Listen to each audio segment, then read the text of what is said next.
Dios les bendiga. Bienvenidos una vez más a este canal que es fuente de vida, bienestar, palabra de consuelo. Les hablo del canal de la Iglesia Apostólica Vida Integral, su canal. Porque en este canal usted encuentra lo necesario para vivir bien, en paz consigo mismo y con los demás. Bendito el Señor que nos ha dado esta palabra de vida, que nos ha dado este evangelio de bienestar y del buen vivir. Bien, vamos a tratar un tema hoy bastante interesante, muy interesante. Lo interesante de este tema radica en que es bastante conflictivo en el sentido de que todos dicen tener la verdad. Bien, hoy Cristo mismo nos va a enseñar qué es la verdad y lo conveniente de seguir a esa verdad. Bendito el Señor Jesús. Leamos. Vamos a leer la Biblia, por favor. Tome la Biblia, tome su libreta de apuntes, tome su lapicero, por favor. Vamos a leer, busquemos en el Evangelio según San Juan, el capítulo 18, versículos 37 y 38. Esto que le estoy diciendo ya lo tengo en mi libreta de apuntes. Usted anótelo para que repase y no se le olvide la verdad, pues esta debe estar bien grabada en el corazón, en la mente y que se manifieste en los actos. Bien, leamos. Juan capítulo 18, versículos 37 y 38. A ver, dice así. Le dijo entonces Pilato: ¿Luego eres tú rey? Respondió Jesús: Tú dices que yo soy rey. Yo para esto he nacido y para esto he venido al mundo, para dar testimonio de la verdad. Todo aquel que es de la verdad oye mi voz. Le dijo Pilato: ¿Qué es la verdad? Y cuando hubo dicho esto, salió otra vez a los judíos y les dijo: Yo no hallo en él ningún delito. Yo no hallo en él ningún delito. Bendito el Señor. Bien, a partir de este texto, en concordancia con otros textos bíblicos, vamos a desarrollar el sermón. Y sé que Dios nos está bendiciendo y nos seguirá bendiciendo a partir de esta verdad que atesoremos en el corazón. Bien, Jesús está ya en las instancias últimas de su ministerio terrenal. Ha sido capturado en el huerto. Ha sido conducido ante Pilato. Pilato en esta ocasión hacía las veces de juez. Así que podríamos decir que fue conducido ante el juez. La turba estaba enardecida a la puerta, ventana y ante el palacio, ante los bajos del palacio presidencial, o donde Pilato administraba o despachaba. Se dice que era la Torre Antonia. La turba estaba enardecida. Esta turba enardecida no estaba enardecida por sí misma, sino que los judíos la inducían a estar en ese estado de ánimo exacerbado. Bien, este es el cuadro. Jesús está ante Pilato, la turba enardecida, está siendo acusado de haber hablado contra Dios y de haber hablado contra la jerarquía eclesiástica o religiosa de la época, y a su vez haber cometido herejía por sus dichos. Un asunto netamente religioso. Los fariseos y los saduceos en la supremacía religiosa de la época sentían celos al ver cómo la multitud apreciaba la verdad, porque lo que tenían los fariseos y los saduceos no era la verdad, pues ellos tenían la ley y la ley ya estaba a punto de ser extinguida por la labor redentora de Cristo. Así es que Cristo está en ese momento siendo un reo, siendo un indiciado, pues aún no había sido condenado, siendo un indiciado. Pilato empieza a cuestionarlo, y es el pasaje que leímos. Antes de lo que leímos, del pasaje que leímos, si usted lee todo el capítulo 18, por favor, ojalá lo hiciera. Profundice, por favor. Ojalá lo haga. Sucede que en ese capítulo antes, el Pilato le pregunta: ¿quién eres tú? Porque él había escuchado que este Jesús era hijo de Dios. Así que con esa ya Pilato tenía la convicción de que algo extraordinario había en ese ser. Y que eso extraordinario que había en él era de tal magnitud que todo el que entraba en contacto con él era influenciado. No menos se le sucedió a Pilato que al ver a Jesús, al escuchar sus palabras, un temor sobrecogió su corazón y quiso indagar más acerca de él.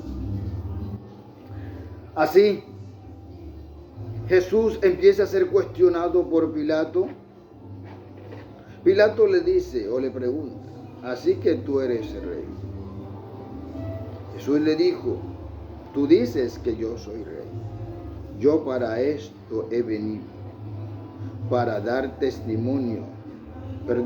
Yo para esto he venido, para esto he nacido y he venido al mundo.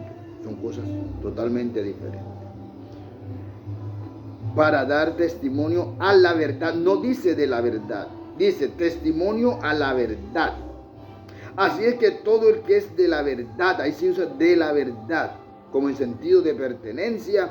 Aquí usa el sentido a la verdad, significa que Jesús está actuando o actuará en función para demostrar que Él anda conforme a la verdad y que todo lo que hace se ajusta a esa verdad.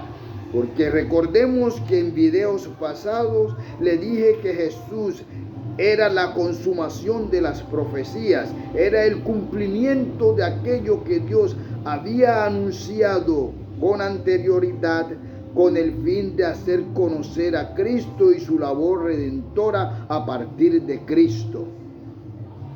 No se le olvide eso, por favor, porque si se le olvida esto, está olvidando las bases de esta verdad que es el Evangelio, y va a entrar en confusión y no podrá entender por qué Cristo unas veces se llama Hijo de Dios, por qué otras veces se llama Cordero de Dios, por qué otras veces dice el Padre y yo uno somos, para indicar la totalidad, la absolutez, la unidad inseparable existente entre Él y el Padre. Porque tenga en cuenta algo, que Él o Cristo es el tabernáculo, y lo que le da vida y aliento a ese tabernáculo es el Espíritu Eterno. Creo que debo hacer un video, un compartir de enseñanza, un sermón acerca de esto minuciosamente. Lo tendrá.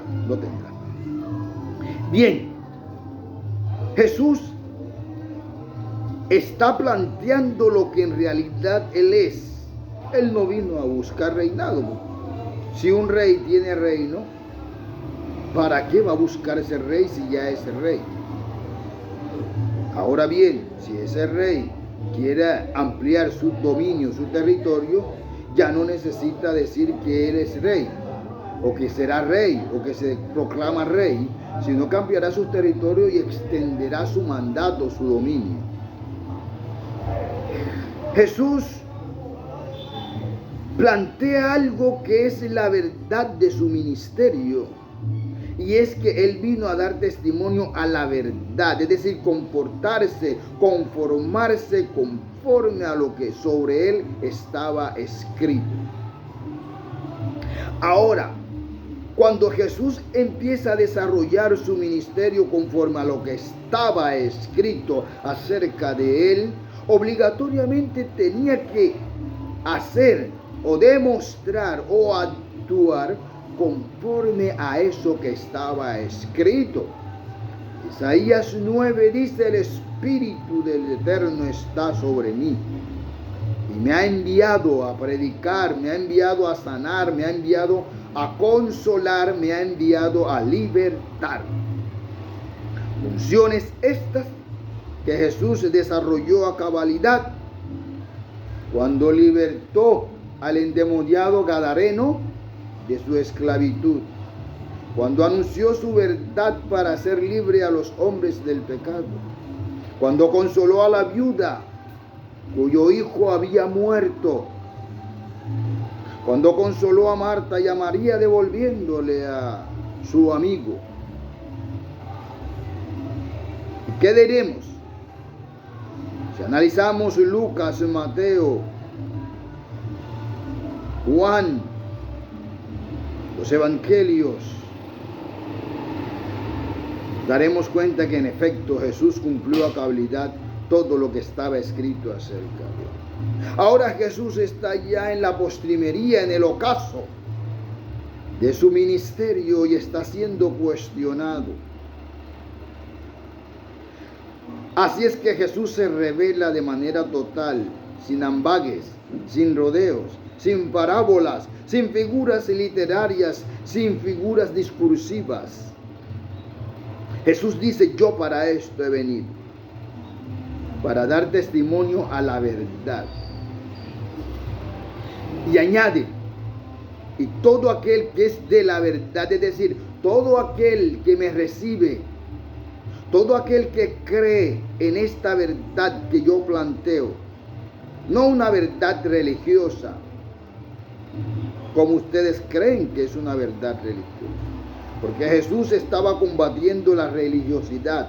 Pues esto no es cuestión de religiosidad, esto es cuestión de aceptar a Cristo como Salvador, como aceptar que Él es el Cordero de Dios que quita el pecado del mundo, aceptar que su sangre derramada nos limpia, aceptar que su nombre invocado sobre nosotros nos salva.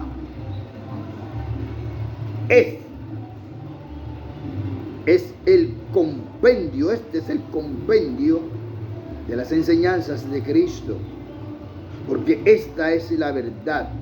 Recuerde, no es religiosidad, no estamos hablando de religión, puesto las religiones tienen una serie de dogmas, una serie de principios.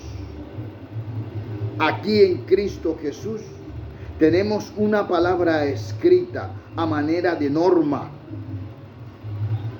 Esta palabra escrita está escrita a manera de norma, porque la norma tiene en sí misma compensación y castigo. Aquí tienes una compensación. Si crees a esta verdad, no religiosa, sino a esta verdad escrita, porque nosotros y todo aquel que aspire a tener excelente relación con el Eterno y agradarle a Él, debe andar conforme a esta verdad. El apóstol Pablo le dijo a los corintios, si no estoy trascordado, le dijo: estoy contento porque sé que andan conforme a la verdad. Si alguno trae un evangelio diferente que no se ajusta a esta verdad escrita, Pablo fue contundente y dijo: el tal sea maldito, o anatema, que significa lo mismo. Y esto no lo dice Reyes Catalino Ramírez Peña. Esto está escrito. Y porque está escrito, hay que anunciarlo. Hay que enseñarle a la gente la verdad. Hay que decirle a las personas lo que está escrito y cómo pueden tener esperanza de vida. Porque aquí no está en juego ninguna otra cosa. Aquí no está en juego un bienestar, es decir, tengo un milagro y ya me siento contento. Aquí no está en juego una satisfacción momentánea, es decir, hago unos votos, practico un momento religioso y ya subsano el grito pecaminoso de mi conciencia. Aquí no hablamos de eso. Aquí hablamos de la operación del poder de Dios, que es el Evangelio, en la vida de los hombres, de las mujeres, de los niños, de los adolescentes, de todo aquel que aspire tener la vida que Cristo ofrece. Porque Cristo no solamente le dijo a Pilato que Él vino a dar testimonio a la verdad, sino que le dijo también a sus discípulos: yo soy el camino. Yo soy la verdad y yo soy la vida. Vamos a traducirlo. Jesús le dijo a sus discípulos: yo soy el camino de la verdad que conduce a la vida. Yo soy el camino de la verdad que conduce a la vida. Porque solamente andando en el camino, Jesús dijo, hay dos caminos, uno ancho y otro angosto. En ese camino ancho tú puedes ir, pagar mandas, regresarte, andar conforme tu deseo, tu querer. Pero recuerda algo, que Jesús fue claro. Jesús dijo: si alguno viene en pos de mí, niéguese a sí mismo. Lo cual indica que debes morir, dice el apóstol Pablo. Cada día muero.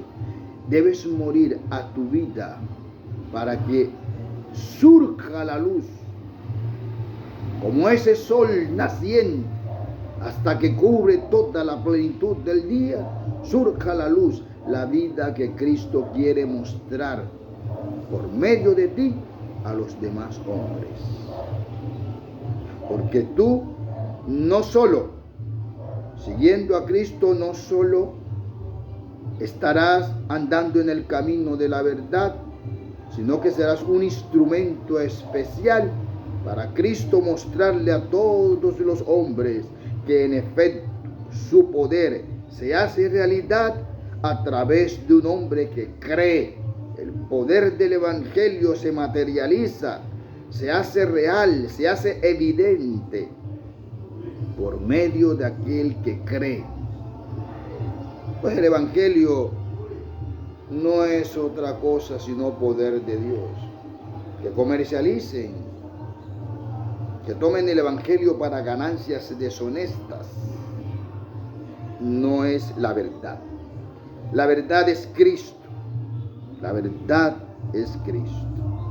Y Él lo dijo: yo soy el camino de la verdad que conduce a la vida. ¿Eso dónde lo encuentro? Biblia.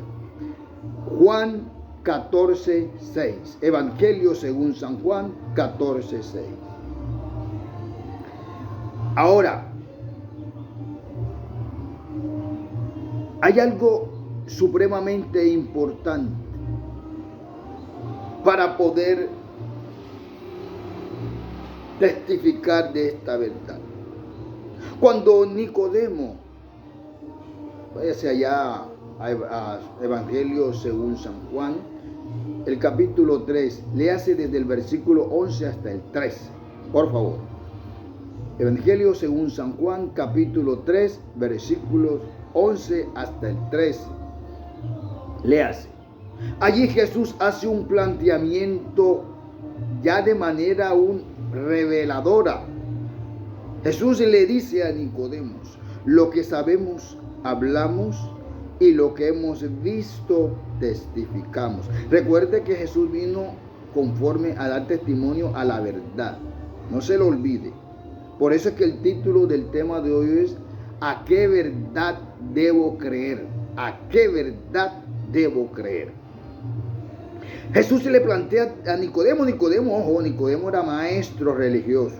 Era un maestro de la época, de los religiosos de la época. Jesús le dice, eres tu maestro de Israel y no sabes eso.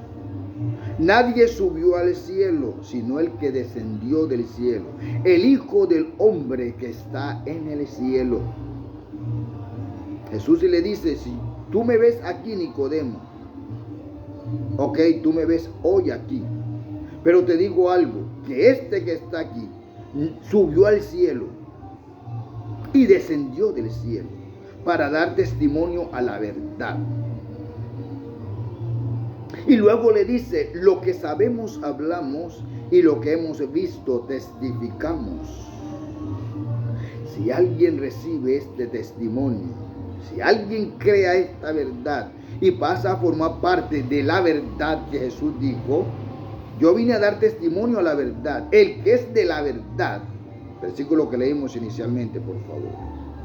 Si alguno crea este Cristo Jesús, si atesora las enseñanzas de Cristo Jesús, si no se consuela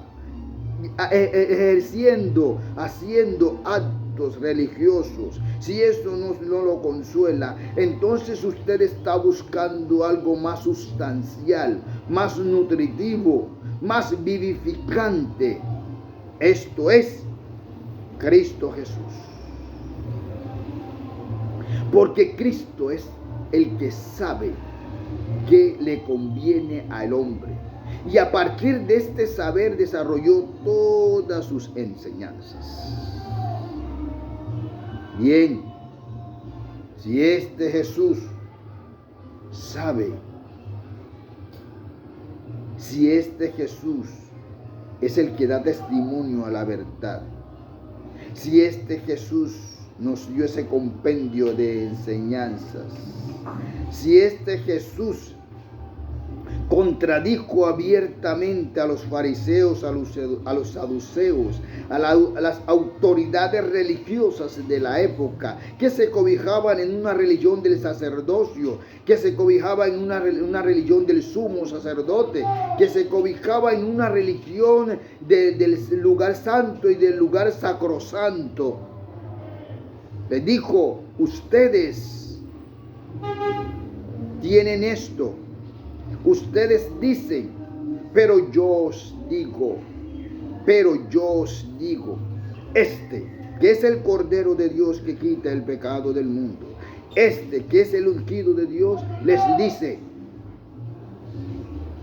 estableciendo con esto nuevos principios, nuevos preceptos, nueva norma, nueva palabra de vida para todo aquel que quiera creer. Juan dice, pero sabemos, primera de Juan, por favor, primera de Juan, capítulo 5, versículo 20, por favor. Dice, pero sabemos que el Hijo de Dios ha venido y nos ha dado entendimiento para saber quién es el verdadero, y estamos en el verdadero. Esto es Jesucristo. Este es el verdadero Dios y la vida eterna. Léase, es muy importante este versículo, porque aquí Juan, en primera de Juan, compendia esa unidad absoluta del Padre y el Hijo. El Hijo como muestra o la manifestación de Dios en hombre para poder morir en el Calvario.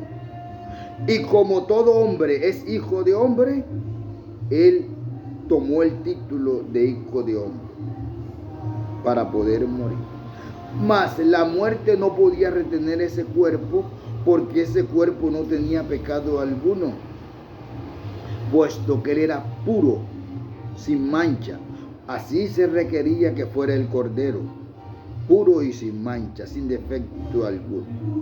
Al no tener pecado alguno ese cuerpo, porque era el mismo eterno, y es imposible que el Eterno peque. La muerte, cuyo poder es el pecado, porque el poder del pecado, porque el poder de la muerte es el pecado. Al no tener cuerpo ese pecado, al no estar estigmatizado, al ser sacro, puro, inmáculo,